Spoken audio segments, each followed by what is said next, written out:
Assalamualaikum warahmatullahi wabarakatuh. Selamat datang di channel kami Rekaman Horor. Salam sehat, salam silaturahim, salam sejahtera bersama kami. Oke, di sini saya akan menceritakan sebuah cerita nyata yang diupload di FB Lilik Kusmadi dengan judul Nyasar di Hutan Jatimboja. Sebelum saya membacakan ceritanya, jangan lupa untuk klik tombol like, komen, dan subscribe serta aktifkan loncengnya agar di setiap cerita yang terbaru di channel kami kalian semuanya mengetahuinya. Oke, seperti apa ceritanya? Untuk kali ini langsung saja kita masuk kepada ceritanya. Kejadian itu dialami sekitar bulan Juli tahun 2016. Waktu itu ada sekeluarga berencana untuk mengantarkan adiknya pulang ke Temanggung, sekalian nengok orang tuanya karena bertepatan dengan liburan sekolah. Dari Bekasi mereka berangkat berenam, yakni suaminya, dia, kedua anak mereka, adik laki-laki mereka, dan satu saudara lagi. Perjalanan awalnya biasa-biasa saja, hanya sedikit lelah karena perjalanan di siang hari banyak macet di kota sepanjang Pantura. Setelah beberapa kali istirahat, akhirnya saat asar kami sampai di daerah Weleri, istirahat, mandi, dan sholat. Tiba-tiba adikku bilang, "Mbak, lama kita nggak sowan Simba yang di Sumowono. Kita bablas saja yuk ke sana." "Ya udah, ayo sekalian jalan," kataku.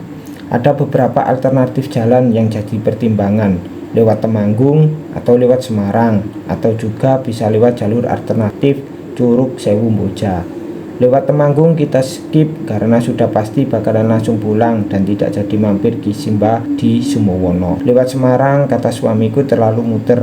Akhirnya keputusan lewat jalur alternatif Curug Sewu Mboja, karena untuk sampai ke Curug Sewu tetap harus lewat Sukorejo. Suami nawar lagi, "Ada jalur alternatif nggak biar kita nggak lewat Sukorejo?" "Wah, kurang paham mas," kata adikku. Akhirnya sebelum berangkat kita cari di Google Map dulu. Oh, ada jalan tembus ke sini, lewat sini, ntar ke sini tembus setelah Curug Sewu. Setelah sepakat akhirnya berangkat. Ya udah, ayo ntar keburu sore. Akhirnya dari Weleri kita harus mengikuti rel kereta, dan sepanjang rel kereta pun sebenarnya jalan rusak parah, kataku.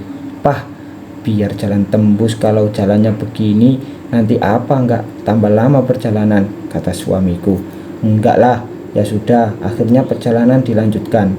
Ada stasiun setelah stasiun Weleri, saya lupa namanya. Di situ kita nyebrang rel masuk lewat perkampungan lumayan ramai. Kita terus jalan mengikuti map. Lama-lama kok suasana mulai sepi, tapi aku pikir, oh wajarlah jalur alternatif. Sampai ujung kampung kami melewati sebuah kebun. Dari situ saya merasa suasana sudah agak lain, tapi jalan masih halus dan bisa dilewati oleh mobil. Sampai akhirnya kami sampai di sebuah perkampungan. Masih jam 4 sore, tapi suasana kampung itu remang-remang seperti suasana mau maghrib. Kami berhenti di pertigaan. Di ujung pertigaan itu ada musola kecil yang dindingnya berlumut. Ambil jalur mana nih? Pas kami ngecek HP, ternyata sudah tidak ada sinyal. Akhirnya suami memakai map yang ada di mobil. Dari Google Map ini kami diarahkan ke sebelah kiri. Saya sudah merasa kurang nyaman di tempat itu. Kenapa semua rumah terlihat kosong? Jam segini sudah nyala lampu, padahal jam di HP baru jam 4 lewat. Kami jalan terus, akhirnya ketemu dengan 4 pemuda yang lagi duduk di depan rumah. Kita nanya, "Mas, maaf, kalau jalannya tembus ke Curug Sewu atau langsung ke Unggaran mana ya?" "Oh, lurus saja mas, ikuti jalan ini," kata pemuda-pemuda itu. "Oh ya, terima kasih," kata suamiku. Akhirnya kami lanjut perjalanan. Selang sekitar 200 meter dari ujung kampung ada tanaman bambu yang lebat dan melengkung. Jadi kalau kami melewati itu seperti masuk terowongan. Kataku, "Putar balik lagi aja Pak, kayaknya jalannya aneh ini." "Kepalang tanggung mah, putar balik juga jauh." Saat kami ragu ternyata dari arah depan ada motor Tosa lewat. Kata pengendara motor itu, "Mau kemana mas?" "Ke Sumowono." "Bisa lewat sini pak?" "Oh bisa, lurus saja, ikutin jalan." Akhirnya kami melewati tanaman bambu itu. Awalnya jalannya bagus biar tidak diaspal juga. Mungkin ini jalan perhutani, pikir saya. Makin masuk, suasana makin gelap seperti suasana maghrib, tapi ini lebih gelap dari suasana di kampung yang kita lewati terakhir. Dan jalan semakin rusak. Dari situ mulai saya lihat hal aneh, karena saya duduk di kursi depan di samping suami saya yang jadi supir. Jadi saya lihat kondisi jalan itu. Jalan itu awalnya gerumbul tanah, hampir tidak mungkin bisa dilewati. Tapi saya tidak berani bilang sama suami saya. Takut dia menjadi kalut. Sampai pada satu titik kendaraan kami seperti dibanting-banting, kebentur udah berasa lewat sungai kering. Dalam hati cuma berdoa semoga mesinnya nggak ada apa-apa dan nggak kehabisan bensin. Akan tetapi kami tetap melanjutkan dalam perjalanan. Sampai di tengah perkampungan, tapi lagi-lagi perkampungan itu tampak sepi sekali. Padahal sepanjang jalan itu rumah di kanan kirinya, tapi hampir nggak ada orangnya. Saya coba perhatikan deretan rumah di sebelah kiri jalan, sama kosong tanpa penghuni, dan bentuk rumahnya pun sama, hanya ruangan los tanpa sekat dan hampir tidak ada isinya. Orang ataupun perabot nggak ada, hanya satu lampu dan los ruangan kotak seperti itu. Oh, rumah pegawai perhutani mungkin, ini kan hujan hati. Sampai ujung kampung ada pertigaan di sini yang sudah benar-benar gelap, bingung harus ambil jalan kemana. Di waktu bingung tiba-tiba ada dua anak gadis remaja lewat. "Mbak, kalau jalan yang tembus ke Sumowono mana ya?" "Oh, ke sana." Mereka menunjuk ke arah sebelah kanan. Akhirnya kami jalan mengikuti arahan mbak-mbak tadi. "Oh, bener mah, tuh ada tower." Setelah beberapa waktu, map di mobil mengarahkan ambil belok kiri. Saat masuk jalur itu, sumpah saya lihat itu seperti lereng yang bergerombolan sangat tinggi. Kata suami itu jalan lebar cuma masih tanah. Sampai di situ sudah suara bodi mobil sudah nggak karuan. Brok, brok, brok, kayak dibanting, kayak kepentok keperet. Pokoknya bayangan saya ini mobil keluar dari sini entah seperti apa bentuk luarnya. Semakin jauh jalannya semakin tidak kondusif. "Pak, putar balik saja, sumpah ini gelap banget. Mumpung ada pertigaan, ayo putar balik." Akhirnya suami keluar sebentar buat memastikan putar balik atau terus. Alhamdulillah, suami memutuskan untuk putar balik. Sesaat setelah putar balik itu jalan benar-benar gelap. Untungnya kita tidak panik, cuma bilang wajar di tengah hujan jati. Akhirnya mulai jalan. "Pah, lampu mobil terang banget kayak lampu sorot." Iya mah, tapi ini bukan lampu mobil kita. Apa ada mobil dari belakang sana?" Saya tengok ke belakang, suasana gelap banget. "Lihat, depan lagi terang sekali." Saya tengok ke belakang lalu gelap sekali. Pada akhirnya saya bilang, "Terima kasih sudah bantu nerangin jalan." Setelah keluar dari tempat itu baru terdengar adzan maghrib. "Maghrib Pak, sholat dulu, jangan memaksakan." Sambil bertanya pada orang kalau ada apa cari musola, mungkin mereka ngumpul di musola.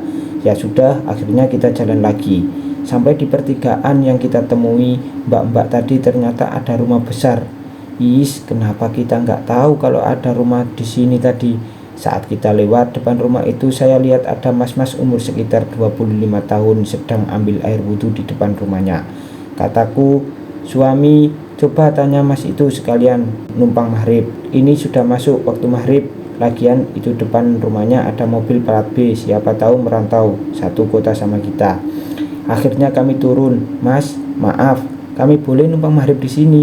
"Oh ya, masuk sini. Sudah kami tunggu loh dari tadi, kok malah sampean lewat sana? Itu kan nggak ada jalan, wong sana itu yang bisa lewat cuma motor trail yang suka nyolong kayu itu loh mbak. Kok jenengan malah lewat sana?" "Oh, tadi saya nanya mbak-mbak itu katanya lewat sana lebih cepat." "Oh lah, lebih cepat piye? Orang sana itu jalan motor maling kayu kok. Kami berenam cuma pandang-pandangan." Setelah sholat maghrib dan ngobrol sebentar, yang obrolan itu sebenarnya tidak masuk akal, tapi kami hanya bisa Setelah beberapa lama kami pamit dan tidak lupa mas-mas itu bilang, "Nanti dari depan rumah saya ada masjid, lurus, jangan belok, jangan banyak berhenti. Ikuti tanda kuning yang sudah saya pasang di sepanjang jalan." Tanda kuningnya saya cantelin di dahan pohon-pohon. "Ikuti saja sampai ketemu jalan raya." "Oh ya, makasih mas." Akhirnya kami pamit. Alhamdulillah dari situ nemu jalan rata lagi. Jadi sudah tidak ada brak-brok seperti sebelumnya. Setelah hampir 1 jam perjalanan, kami akhirnya sampai ke jalan raya Unggaran, Sumowono. Beberapa meter dari situ kami istirahat karena badan mendadak dingin mual. Di situ suami sama saya langsung muntah-muntah, badan keringet dingin tanpa sebab. Tiba-tiba anak saya yang kecil nyeletuk, "Papa, kenapa papa tadi bawa mobilnya lewat atas pohon? Papa lihat nggak tadi banyak pocong kecil di masjid yang tadi itu?" Di situ baru saya sadar. "Hah? Mobil?" Spontan berdiri ngecek mobil. Buru-buru penyok, sedikit pun nggak ada yang baret, nggak ada yang sisa lumpur sedikit pun. Bensin utuh, kilometer gak nambah. Makin lemes kami. "Dek, tadi adik lihat apa pas di jalan sana?" "Banyak papa. Papa tadi nyium bau bangke." "Iya, kan di hutan mungkin banyak hewan mati. Bukan itu ibu yang badannya bolong. Dia ngikutin kita lama." Nyerocos dia cerita, kata suamiku lagi. "Makasih ya, gak rewel tadi." "Iya, adik juga gak cerita takut papanya takut. Kalau adik mah berani." Masya Allah, Alhamdulillah kita selamat ya. Berkali-kali suami ucap syukur sampai nangis karena sudah diberikan keselamatan sama Allah. "Mah, kak, dek, ada yang ngerekam gak tadi selama perjalanan?" "Enggak, buru-buru ngerekam, kita berdoa terus mas," kata adik. "Kakak juga bah." "Mama, gak kepikiran ngerekam pak, lihat jalannya saja kayak gitu." Akhirnya jam 9 lewat kami sampai di rumah Simba dan langsung menceritakan kejadian yang baru kami alami. Simba cuma mesam-mesem saja. "Alhamdulillah wis tekan kini," katanya. Begitulah cerita yang dialami oleh FB atas nama Lilik Kusmadi, yang mana dia tersasar di hutan Bajo. Untuk sahabat-sahabatku, hati-hati ketika perjalanan jauh. Jangan lupa untuk klik tombol like dan komen serta aktifkan loncengnya agar cerita-cerita terbaru di channel kami kalian semuanya mengetahuinya. Oke, dari kami assalamualaikum warahmatullahi wabarakatuh.